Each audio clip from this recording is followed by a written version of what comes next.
My cousin Lily had always been the golden girl, polished, perfect, and praised for every tiny accomplishment.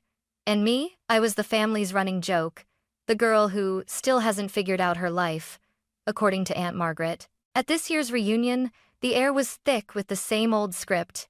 Lily glowing in the center of the crowd, everyone orbiting around her like she was the sun itself. I had barely stepped through the door before Aunt Margaret grabbed my wrist and pulled me forward like an exhibit. "Natalie, sweetheart, come congratulate Lily. She just landed a position at Calix Dynamics. Such a prestigious job.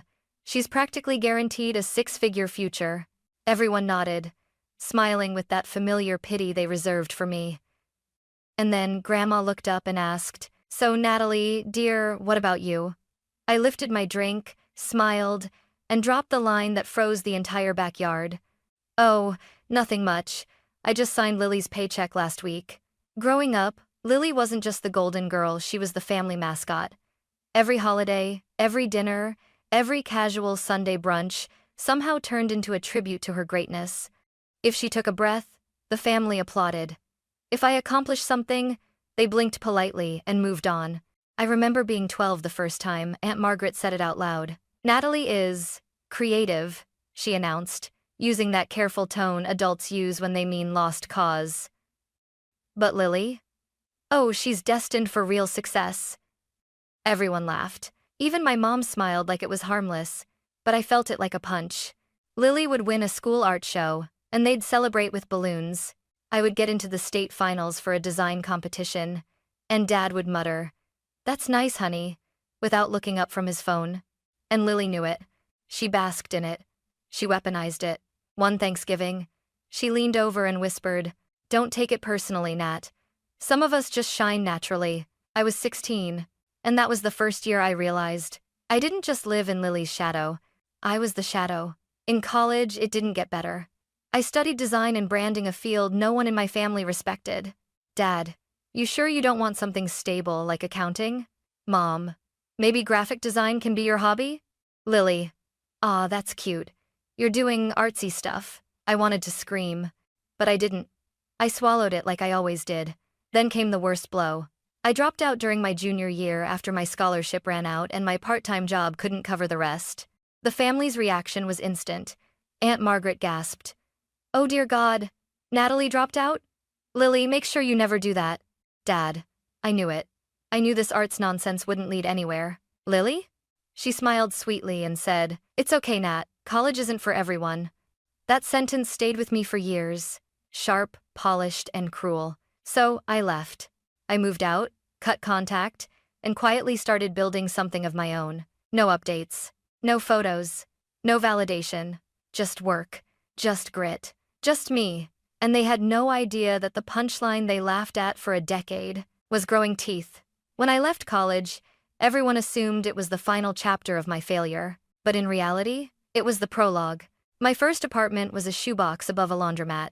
The walls shook whenever someone ran the dryers, and the whole place smelled faintly of detergent and hopelessness. But it was mine. And for the first time in years, so was my future. I bought a $40 thrift store desk, set up an old hand-me-down laptop, and began taking small design gigs online. Logo for $20, a website banner for $15. Sometimes I worked 14 hours and made less than minimum wage.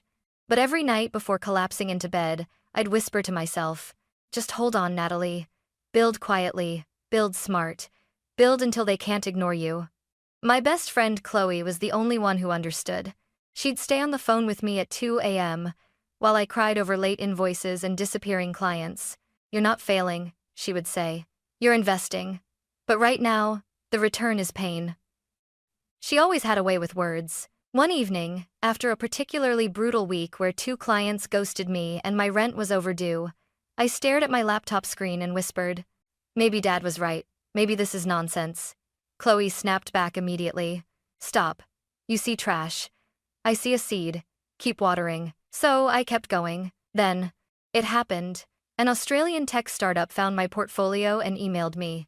"Love your clean style. Can you redesign our entire brand package?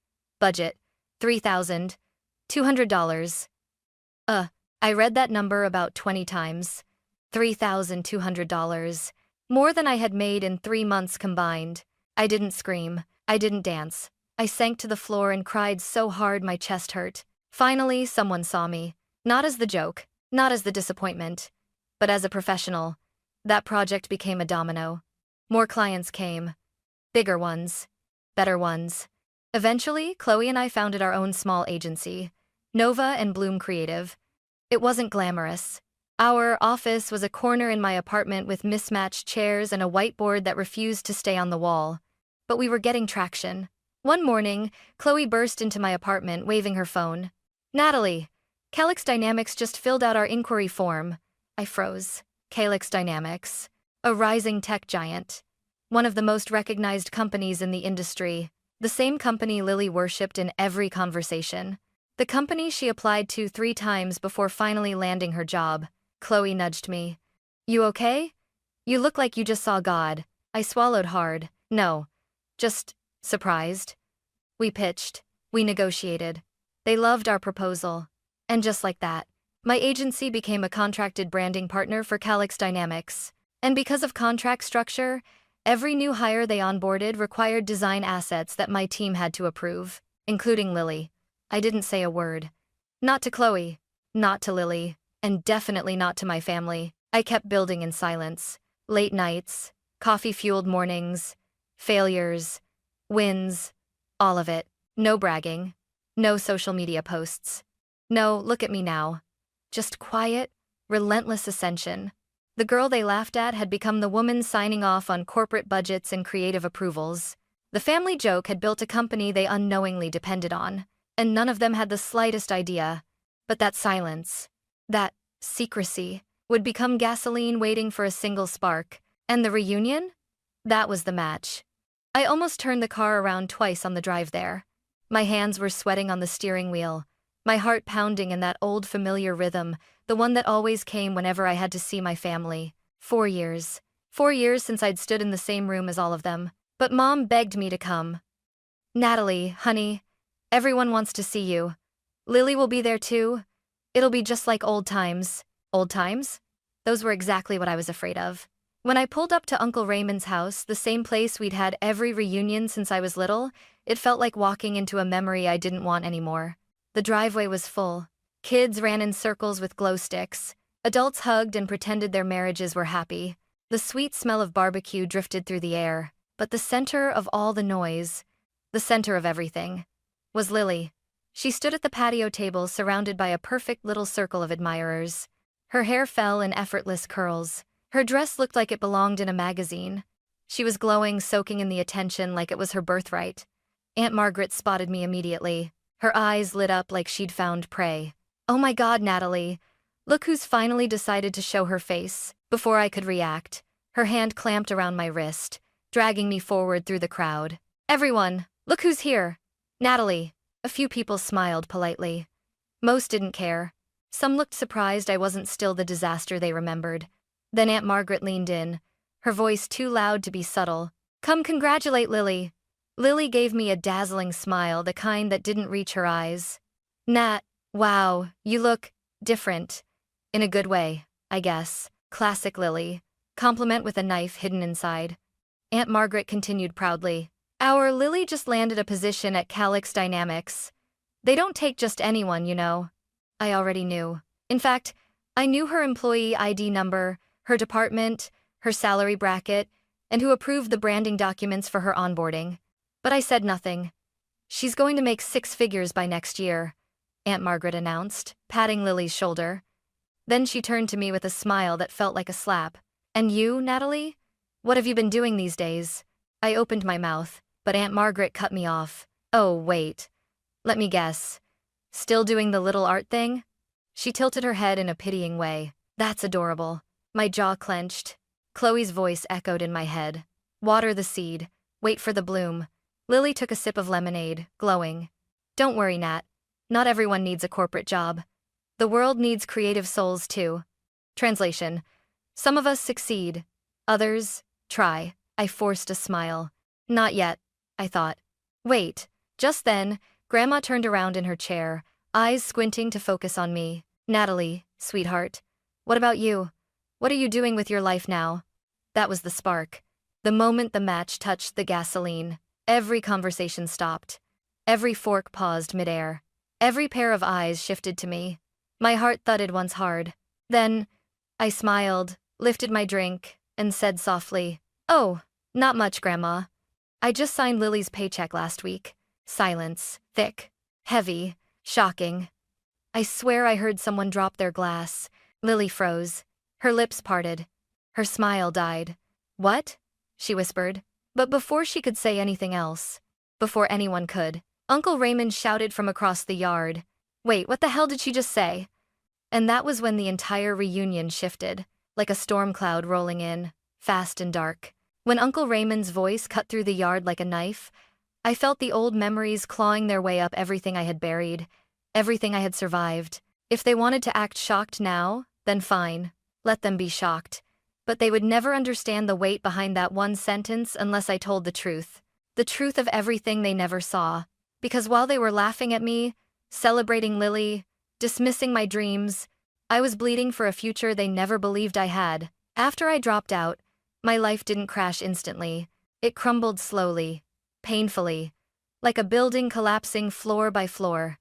The day I moved into the laundromat apartment, I remember sitting on the cold linoleum floor, staring at the ceiling as dryers thundered above me. "Is this it?" I whispered to myself. No noise, no applause, just me. Nobody answered. Nobody cared. The next morning, I started freelancing full-time. I worked on a laptop that overheated if I had more than 3 tabs open. I ate canned soup for lunch and cold toast for dinner. Every email notification made my heart jump, until I realized most of them weren't work. They were bills. One night, exhausted and desperate, I called Mom. "Do you think," I asked quietly, "I made a mistake leaving school?" Her sigh was long, heavy. "Natalie, maybe you should stop chasing things that don't suit you. Things that don't suit me. Like ambition, like talent, like worth." I hung up and cried silently so my neighbors wouldn't hear.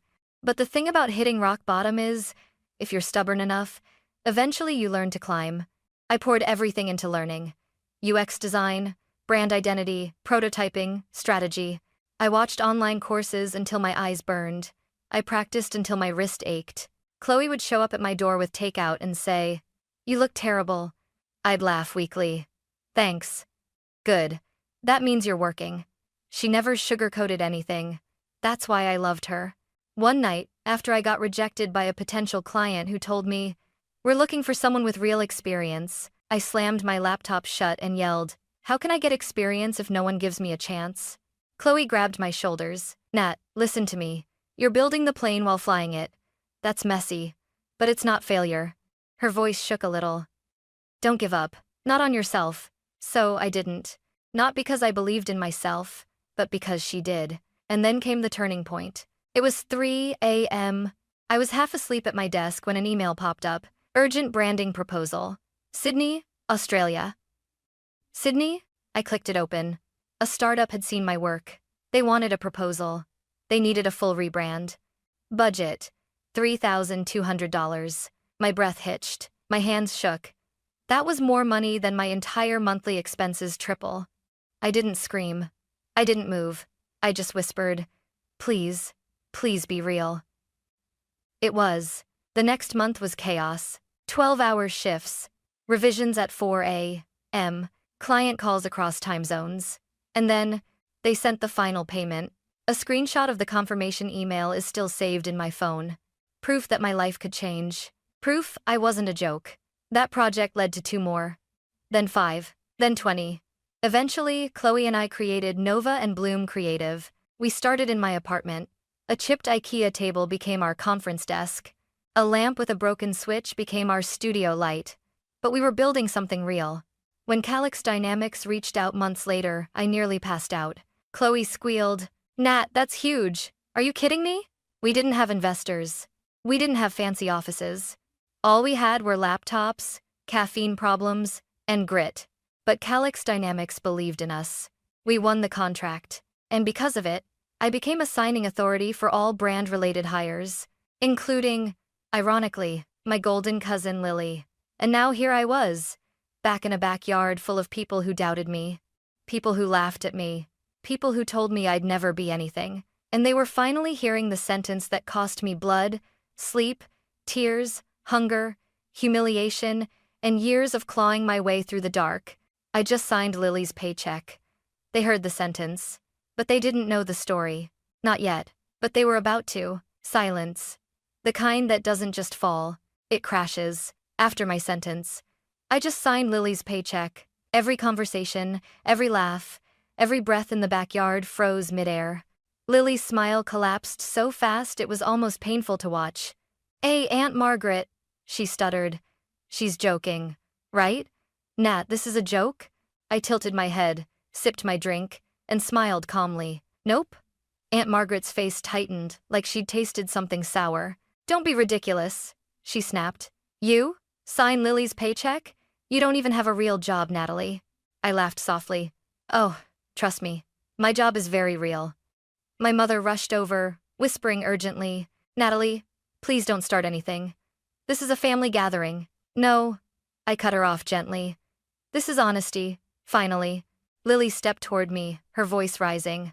"Nat, what are you talking about? How would you sign anything related to my job?"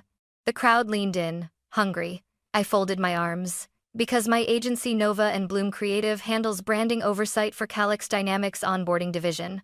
Creative approvals, brand implementation, identity systems, and guess who has final signature authority?" A few people gasped. I raised one hand. "Me." Lily's mouth opened, but no sound came out. She blinked rapidly, like her brain refused to load the information. That's impossible," she whispered. Aunt Margaret wasn't whispering anything. She was exploding. "You're lying," she barked. "You're jealous of Lily and you always have been. You show up after disappearing for years and want us to believe you're some executive? Some important person? You?" Lily looked at me with wide, panicked eyes. "Natalie, is this a prank? Because if it is, it's not funny." I stepped closer. Too close. Close enough for her to see exactly how serious I was. "It's not a prank," I said softly. "I saw your name in the onboarding file 2 days before you did." She staggered back. My uncle muttered, "Holy hell." Grandma, surprisingly steady, tapped her cane twice.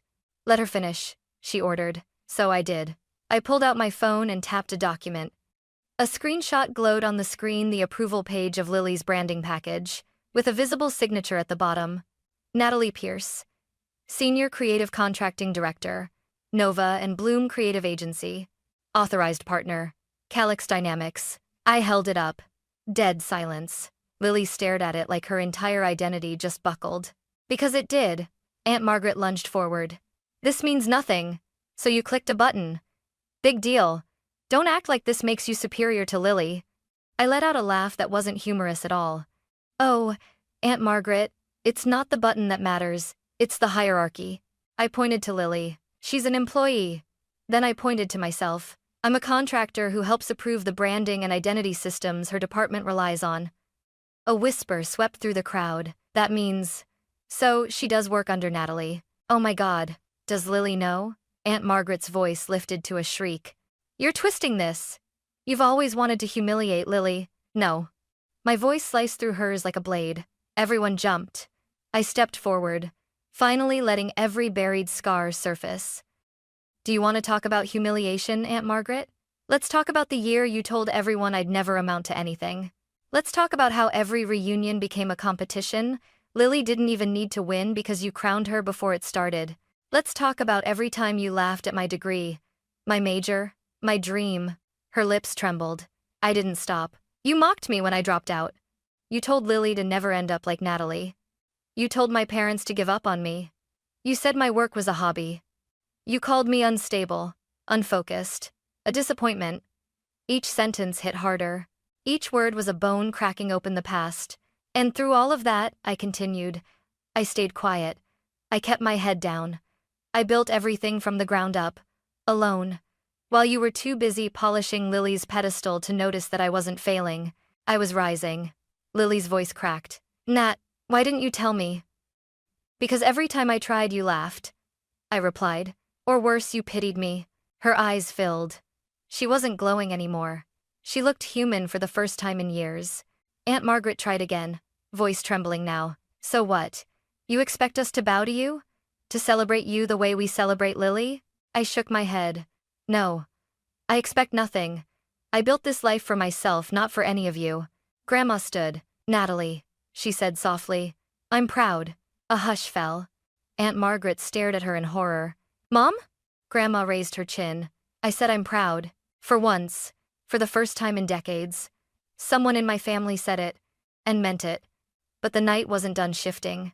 Not even close. Because the moment I turned to leave, Lily grabbed my wrist with trembling fingers. Nat. Wait, she whispered. Her voice shook. I didn't know. I didn't understand. I thought you were lost.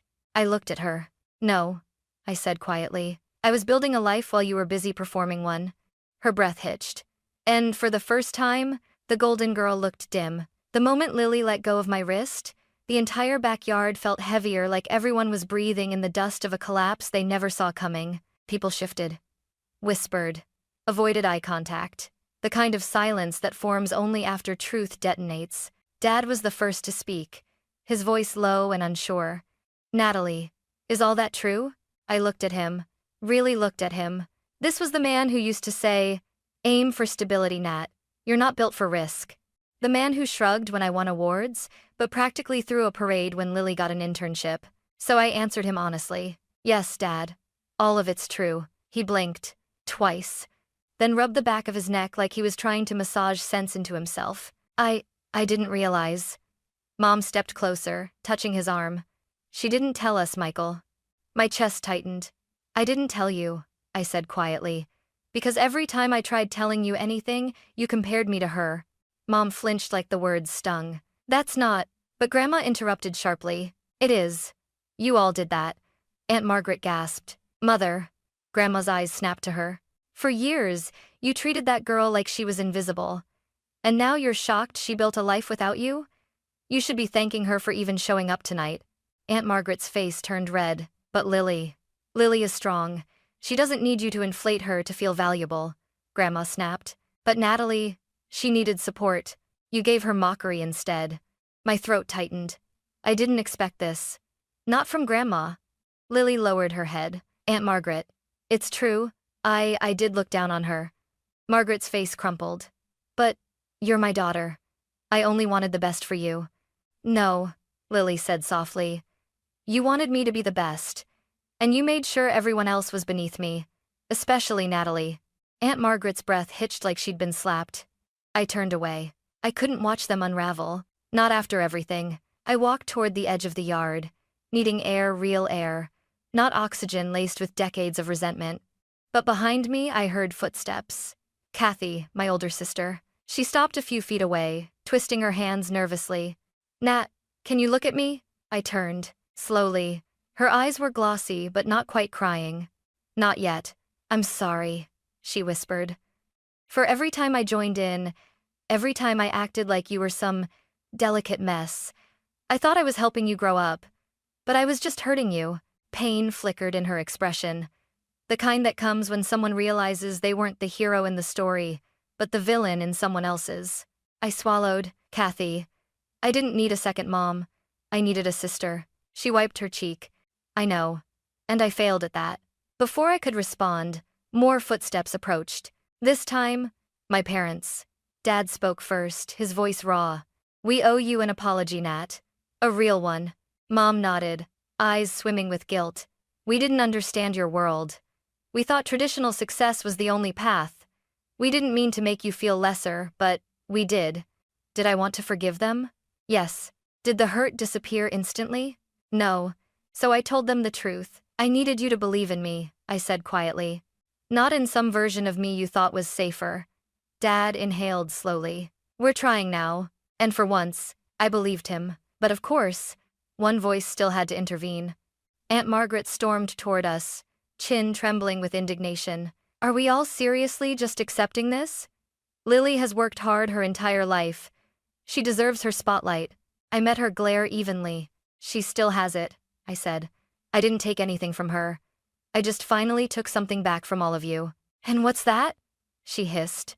My dignity. The crowd shifted. Someone murmured, good for you, under their breath. For once, eyes weren't on Lily, they were on me. Not with pity, not with mockery, but with something I had never seen from my family before. Recognition, respect, even a little pride. Lily stepped forward again, voice trembling. Natalie, can we talk after this? Privately? I nodded, surprising even myself. Yeah, we can. Because despite everything, tonight wasn't about tearing her down. It was about finally standing up for myself. And the balance of power in our family, it had shifted. Permanently. The reunion slowly dissolved behind us, voices fading into background noise as Lily led me toward the side garden behind the house. The fairy lights strung across the fence flickered softly, making her look strangely fragile. Not the polished, perfect cousin everyone worshipped. Just Lily. She stopped near the old swing set, the one we used to fight over as kids. For a moment, neither of us spoke. Then she exhaled shakily. Nat, she said, voice cracking. I didn't know things were that bad for you. I crossed my arms. Lily, you didn't want to know. She flinched. Yeah, maybe that's true. The wind rustled the branches above us. Lily's shoulders slumped, as if something heavy finally slid off her. You know, she began softly. Everyone always talks about how lucky I am. Perfect grades, perfect resume, perfect career. But no one ever asks what it cost me. I blinked. I hadn't expected that, she continued, staring at the grass. You think being the golden girl feels good? She gave a bitter laugh. It feels like being trapped. I frowned. What do you mean? She finally looked at me, really looked at me, and for the first time, I saw fear in her eyes. I can't fail, Nat, she whispered. I'm not allowed to. Mom built my entire identity on success. If I make one mistake, if I fall even a little, everything she's ever said about me collapses. Her voice dropped to a trembling whisper. I'm not shining, I'm suffocating. I froze. This wasn't the Lily I knew, the one who glowed under attention and strutted through life like applause followed her everywhere. This Lily was a girl trapped in a glass box, a girl terrified someone might tap hard enough to break it. She swallowed. When I found out I didn't get the job at Calix the first time, I cried for 2 days. Mom threatened to call the manager. She said, my daughter does not get rejected. I stared at her. And the second time? I asked quietly. Her jaw trembled. She said if I failed again, it meant you were catching up.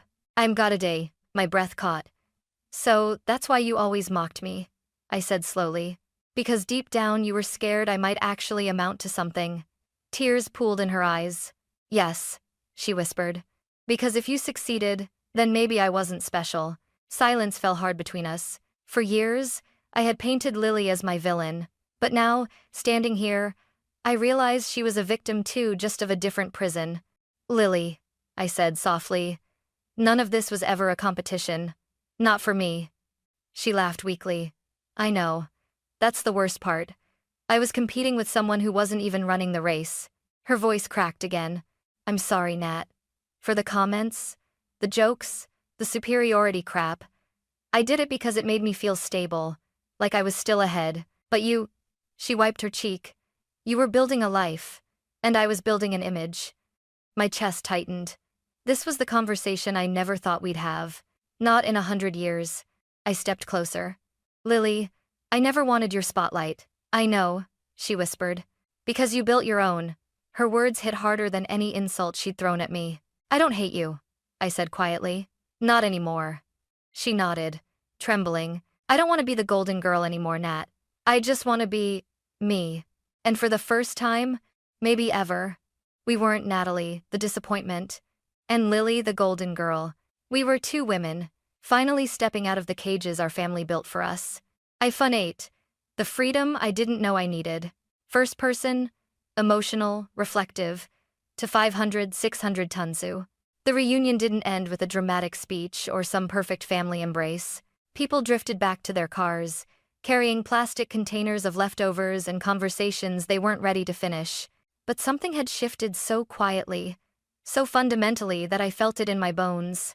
I walked back toward the house with Lily beside me. For once, she wasn't the center of gravity. She wasn't glowing or floating or performing. She was just Lily. And I was just me. When we reached the patio, Mom stepped forward, hands wringing nervously. Natalie, Before you leave, can we talk? Dad stood behind her, eyes tired but sincere. I know we messed up, he said quietly. We held you to standards that weren't meant for you, and we judged you by rules that weren't fair. Mom swallowed hard. And we're sorry. For all the years you felt lesser. A year ago, I might have burst into tears. 6 months ago, I might have walked away. But tonight, after everything I just breathed, thank you, I said softly. It doesn't erase the past, but it matters. Mom nodded, tears slipping down her cheeks. We want to know you now, Nat. The real you. The you we overlooked, Dad added, voice rough. We're proud of you, truly. I didn't know how to respond, so I hugged them. Not to heal everything, but to start something new. As the night wound down, I found myself back at my car. The moon hung low, warm streetlights painting the pavement gold. Lily stood a few steps away. Nat, she said quietly, do you think we can start over? I smiled. Yeah. But this time, we start as equals. Her breath caught. Equals, she repeated, like it was a foreign word. I nodded.